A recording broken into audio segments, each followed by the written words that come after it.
上这么多努力，非常感谢你。我们有请我们的院长。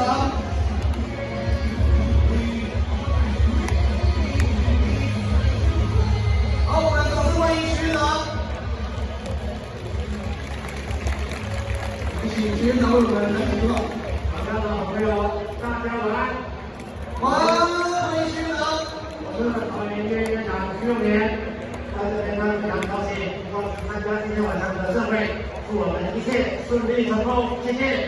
谢谢徐院长，那我们也请我们的护理师，我们就我们开始位置，我们请我们的徐院长给我们打击位置。好，接下来欢迎我们今天的天手国手，欢迎我校威武孙军校。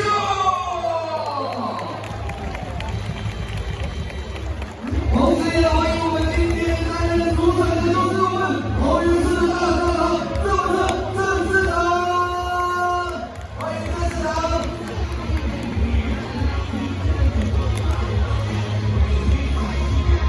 好，小叶，请问你准备好了吗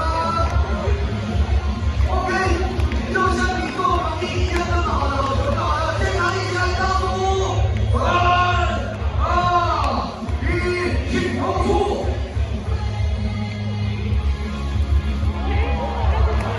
全员防疫，一致团结，好的，掌声鼓励。跟那个软体健身队，然后邀请我们院长过来开场，一个很特别的经验。对，谢谢大家。过去这2个月来，是不是尤其是2个月前的时候，那不管是市长、院长或者第一线医护人员，那时候是背负了流行那种院内感染的部分，让我们承受很大的压力。2个月这样回头去看，感觉怎么样？我觉得台湾的防疫真的做得很好，然后大家也都很配合，然后更谢谢就是在院内发生事情的时候，就是现在目前疫苗开打的，作为第一线医护人员有选择去打。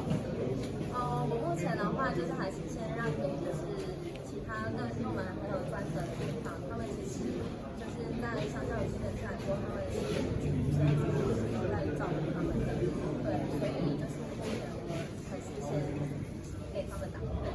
院长自己怎么看这件事情？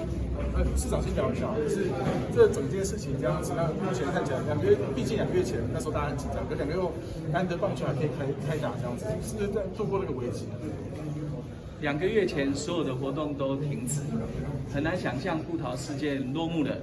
那我们在春节之后职棒开打的第一天，布桃的院长跟叶家燕护理师可以一同来这个开球。我想代表这个台湾真的是经过我们很努力以后，真的是安全又幸福。那我有跟蔡启昌副院长，他现在是中华职棒的会长。